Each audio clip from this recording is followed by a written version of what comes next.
ચાણસ્માના રૂપપુર ગામે હરસિદ્ધિ માતાજીના મંદિરે રવિ કૃષિ મહોત્સવનું આયોજન કરવામાં આવ્યું। ચાણસ્મા તાલુકાના રૂપપુર ગામે હરસિદ્ધિ માતાજીના મંદિરે ગુજરાત રાજ્ય સરકાર દ્વારા આયોજિત રવિ કૃષિ મહોત્સવનું આયોજન જિલ્લા સદસ્ય દીપકભાઈ પટેલની અધ્યક્ષતામાં યોજાયું હતું, જ્યાં દીપ પ્રાગટ્ય કરી કાર્યક્રમનો શુભારંભ કરવામાં આવ્યો હતો। ત્યારબાદ તમામ મહાનુભાવોનું સ્વાગત સન્માન કરાયું હતું, તેમજ ખેડૂત લાભાર્થીઓને સહાય યોજના હેઠળ હુકમો આપ્યા હતા। પાટણ જિલ્લામાં 2 દિવસીય રવિ કૃષિ મહોત્સવનું આયોજન કરવામાં આવ્યું હતું, જ્યાં હાજર મહાનુભાવો તથા અધિકારીઓ દ્વારા ઉપસ્થિત ખેડૂતોને પ્રાકૃતિક ખેતી તરફ વળવા ધ્યાન દોર્યું હતું, તેમજ તેનાથી થતા ફાયદાની પણ જાણકારી આપી હતી। યોજાયેલા કાર્યક્રમમાં ખેતીવાડી વિભાગના અધિકારીઓ, કર્મચારીઓ તથા ચાણસ્મા અમલતદાર તેમજ ચાર્જ સંભાળતા IAS TDO વિસ્તરણ અધિકારી અંબાલાલ ચૌધરી, તાલુકા પંચાયતના ઉપપ્રમુખ તેમજ સદસ્ય બાબુલાલ ચૌધરી, તાલુકા મહામંત્રી કિરણભાઈ જાની, કૌશિકભાઈ પટેલ સહિતના અધિકારીઓ, કર્મચારીઓ, ગ્રામ સેવકો અને આગેવાનો ઉપસ્થિત રહ્યા હતા। Nikhil Joshi, NV9 news, Chanasma.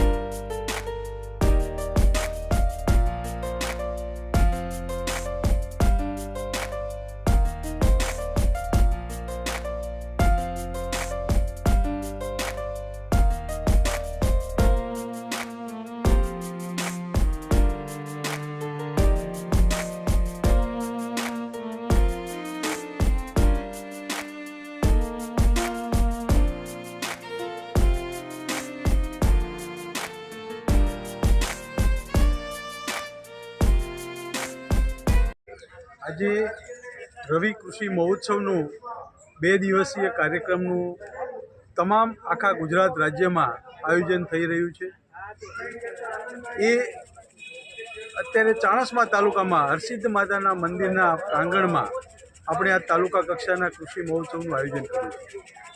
આ રવિ કૃષિ મહોત્સવનો રાજ્ય સરકારનો આશય એવો છે કે જે નવી કૃષિ તજજ્ઞતાઓ છે, નવા જે કૃષિ સંશોધનો છે, એ જુદી જુદી કૃષિ યુનિવર્સિટીઓમાંથી વૈજ્ઞાનિકો દ્વારા ખેડૂતોને અહીંયા રૂબરૂ આવી અને એની આધુનિક તજજ્ઞતા, જુદા જુદા પાકોની વૈજ્ઞાનિક ખેતી પદ્ધતિઓની માહિતી મળી રહે, એ આ મુખ્ય આશય છે। એ સિવાય ખેતીની જે સંકલિત ખેતી પદ્ધતિ છે, ખેતીની સાથે એગ્રો ફોરેસ્ટ્રી હોય, પશુપાલન હોય, આ તમામ ખેતી થકી ખેડૂત આર્થિક રીતે પગભર બને।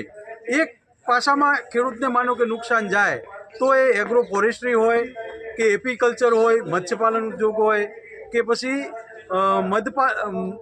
મધુપાલન ઉછેર હોય, તો આના થકી ખેડૂતની આવક જળવાઈ રહે અને ખેડૂતની આવક બમણી થાય, એવા આ શુભ આશયથી અત્યારે આ કૃષિ મહોત્સવનું આયોજન કર્યું છે। આપનું નામ? જે ખેડૂતની જે સંકલિત ખેતી પદ્ધતિ છે, અત્યારે જે નવી ટેકનોલોજી છે, અત્યારે નેનો યુરિયા, નેનો DAP આવ્યું છે, તો આ નેનો યુરિયા અને નેનો DAPથી આપણે પર્યાવરણનું જતન કરી અને પાકને ઓછા ખર્ચે વધુ ઉત્પાદન મેળવી શકીએ, એવા આ શુભ આશયથી આ કૃષિ મહોત્સવનું આયોજન છે। એ સિવાય જે જુદા જુદા જે કૃષિના યાંત્રિકીકરણ છે, નવા જે કૃષિના યંત્રો છે, એ યંત્રો થકી પણ ખેડૂત એકમ વિસ્તારમાં ઓછા ખર્ચે અથવા ઓછા માનવ બળથી એ ખેતી કરી શકે, એવો પણ આ એક અભિગમ છે।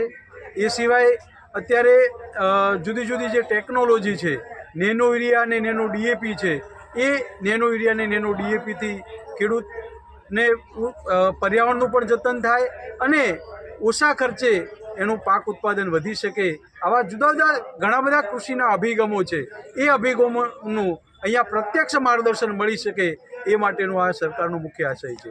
એ સિવાય અત્યારે પ્રાકૃતિક ખેતીનું પણ એક અભિયાન ચાલી રહ્યું છે। આ કૃષિ મહોત્સવમાં જે પ્રગતિશીલ પ્રાકૃતિક ખેતી કરતા ખેડૂતો છે, જે વર્ષોથી પ્રાકૃતિક ખેતી કરે છે, કેમિકલ ફર્ટિલાઇઝર કે જંતુનાશક દવાઓનો બિલકુલ ઉપયોગ નથી કરતા, એ ખેડૂતોના મોડલ ફાર્મ બનાવ્યા છે। એવા મોડલ ફાર્મનું 150 ખેડૂતોની સંખ્યાને ધ્યાને રાખી અને એ ખેડૂતોનું ત્યાં પ્રત્યક્ષ એ ખેડૂતની મુલાકાત લે ખેડૂતના શબ્દોમાં પ્રાકૃતિક ખેતી વિશે સમજી શકે અને પ્રાકૃતિક ખેતીનો વ્યાપ વધે એ પણ આ કૃષિ મહોત્સવનું એક હાર્દ છે. તો આ રીતે આ કૃષિ મહોત્સવનું આયોજન કરવામાં આવે છે. આપનું નામ સાહેબ શ્રી? AR ગામી, નાયબ ખેતી નિયામક વિસ્તરણ, પાટણ.